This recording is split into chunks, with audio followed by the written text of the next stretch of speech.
routinely compare that this one for my senior buyers, and the general analogy, by the way, is that if Sun City is a city, then the Haven here is a village with just 500 total sites.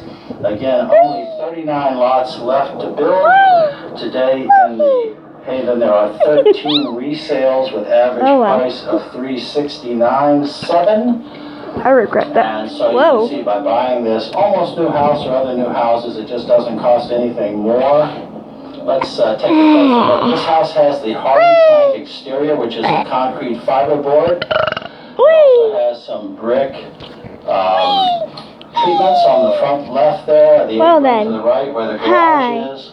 Clapboard style fiberboard as well as a shingle style, giving it architectural interest. We have a covered front door.